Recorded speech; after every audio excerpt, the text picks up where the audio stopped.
que há alguma base bíblica para a atuação política de um cristão? Ou o cristão que é cidadão do reino dos céus tem que atuar só espiritualmente? Sem dúvida, né? Na verdade, nós temos diversos exemplos de homens e mulheres de Deus que atuaram politicamente e mudaram, né, a sorte, mudaram todo o seu ambiente ali, né, de vida de uma população inteira, né? Então, eu gosto muito de citar Davi, né, que foi um homem segundo o coração de Deus e um rei, né, que governou segundo o coração de Deus, a nação de Israel, né, e na época de Davi, durante todo o seu governo, a nação de Israel era conhecida por sua justiça, por sua paz, por sua prosperidade, por sua alegria, que é justamente, que são, né, essas características do reino de Deus mesmo, né? Então, sem dúvida alguma, nós precisamos, os vocacionados, atuar na esfera política. Eu estou lembrando, por exemplo, do Daniel. Você que falou Daniel, Isso. foi? Depois o caso do Daniel, né? Foi o primeiro-ministro quase. Exatamente. Né? É. Sim.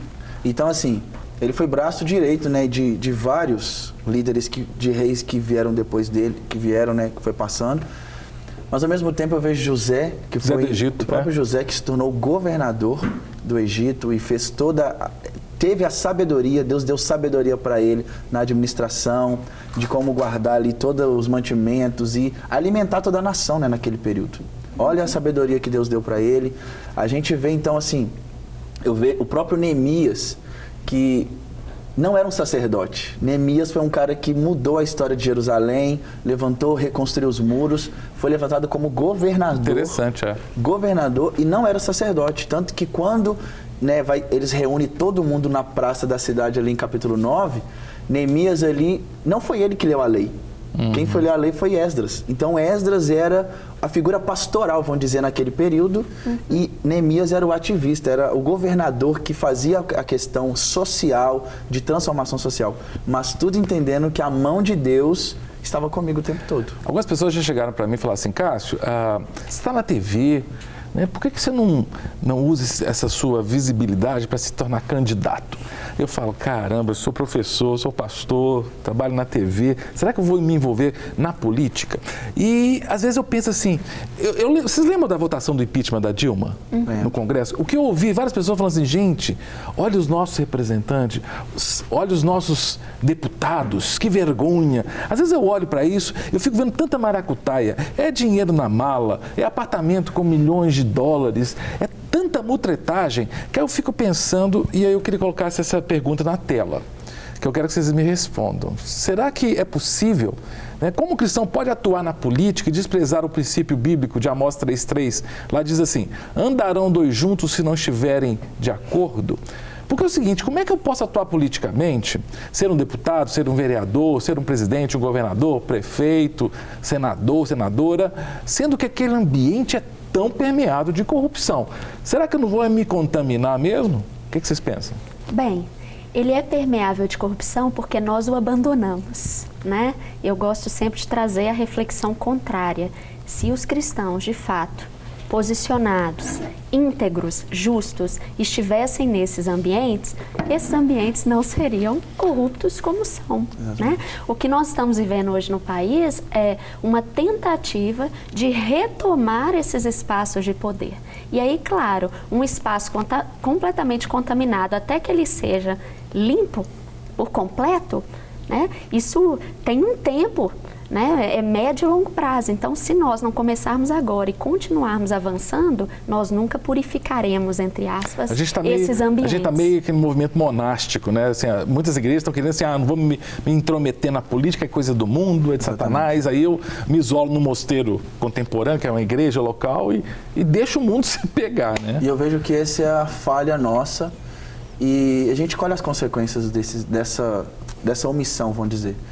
E em relação à pergunta que foi feita, eu vejo que o que a Viviane falou é exatamente, e a gente precisa se posicionar. E em relação ao quê? Eu preciso ter uma voz lá dentro, porque senão sempre vai ter uma voz totalmente contra os princípios de Deus, e se não tiver uma voz lá para poder influenciar mais um outro, igual, por exemplo, se a gente for ver, por exemplo, né, William Wilberforce, por exemplo, a sua caminhada, né, que foi o cara que lutou pela abolição da escravatura na Inglaterra, ele era um cristão e ele foi aos poucos, durante anos até, o quê? Influenciando pessoas no parlamento para que eles pudessem votar a favor da abolição da escravatura. Então não foi também de um dia para o outro, foi uma vida. E foi décadas. E ele o quê? Influenciando. Porque ele era uma voz lá dentro que o coração dele se encheu de compaixão pelos escravos e tal. E até sendo influenciado por John Newton e tal, outro cara maravilhoso também na época. E ele falou, não, olha, eu preciso fazer a diferença, eu preciso ser voz para esse povo. E o interessante é que ele cumpre exatamente o papel de um cristão, que é defender principalmente a causa do oprimido. Sabe? No Antigo Testamento, uma coisa que é muito interessante, o livro de Salmos, eu tenho estudado muito o livro de Salmos, e o livro de Salmos, a gente vê que, não só o livro de Salmos, mas os juízes, por exemplo, a forma no Antigo Testamento de a gente ver um juiz é totalmente diferente de como a gente enxerga o juiz hoje. No Antigo Testamento, o juiz era levantado para defender a causa do oprimido.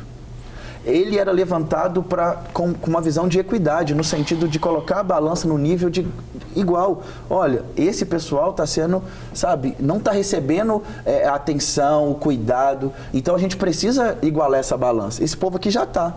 Então, por exemplo, o livro de Juízes. O livro de Juízes é porque a visão de Deus para um juiz, naquela época, né, por exemplo, Sansão, Gideão, eram pessoas que foram levantadas por Deus para ajudar aquele povo que estava oprimido. E hoje a gente enxerga um juiz de forma diferente. E eu vejo que a visão do cristão, a gente precisa levantar pessoas com esse coração, como de Wilberforce, por exemplo, que é uma referência no sentido da gente ser voz lá dentro. Então eu acredito que a gente precisa influenciar outras pessoas. Agora, essa questão da influência, eu queria deixar uma questão para vocês. Tá, então eu não sou pastor, não vou ser candidato não, minha vocação é pastoral, cuidar das ovelhas. Mas eu sei do João, da Maria, que são candidatos. Parece que eles têm uma vocação para atuar na política. A minha pergunta é a seguinte, coloca na tela a pergunta aí. Vamos ver se vocês sabem me responder isso. É correto eu fazer campanha no púlpito, eu, pastor, ou nem só eu fazer a campanha, eu chamar um candidato, que isso não é raro, um candidato para assumir o púlpito, e as igrejas evangélicas vivem recebendo candidatos, gente que falava mal de crente o tempo inteiro, aí na época de eleição aparece lá, né? Chamando todo mundo de irmão, né? O que vocês acham? Totalmente não. Não concordo, porque a igreja, o papel dela é adorar a Deus, o papel de uma igreja é ensinar os princípios do evangelho. O papel de um púlpito, por exemplo, eu tenho muito temor com o púlpito da nossa igreja. E o púlpito é um lugar de exposição da palavra, dos valores da palavra de Deus. Ele não tem nenhum propósito o púlpito não é nem para mim, como pastor, por exemplo, colocar as minhas ideias. Por exemplo, se eu tiver alguma ideia diferente da palavra de Deus. Então não é para colocar os nossos valores, não é para fazer o nosso nome ser conhecido. A igreja ela tem um papel fundamental de poder adorar a Deus, de pregar o evangelho e de poder, sabe, cumprir, né, com os sacramentos que a gente concorda como valores que vêm da paz de Deus. O batismo, a ceia, a comunhão dos santos. Então a igreja, o propósito dela não é difundir em si uma campanha política, não é difundir nem a questão da política em si, é difundir a palavra de Deus, mas a igreja, ela pode o quê? Educar você como um membro da igreja para que você, indivíduo, cumpra o seu papel como político. O que você acha, Viane? Não, eu concordo com o Tiago e acho que o papel do pastor, na verdade, é ensinar esses princípios de um cidadão, de atuação cidadã. Isso. Né? Então, como a palavra de Deus é um manual de todas as coisas, inclusive Isso. de política. De governança, né? Então, aproveitar esse momento eleitoral para, de fato, mostrar para os cristãos o papel deles enquanto cidadãos, né, num voto consciente. É interessante porque a história dos Estados Unidos, ela exemplifica muito bem, né, os 13 fundadores norte-americanos, eles eram ali pastores e eles usavam o púlpito para ensinar sobre política. Sim. Não para fazer campanha política, mas para ensinar qual era o papel dos cristãos na esfera política, enquanto eleitores ou vocacionados. Perfeito. Agora,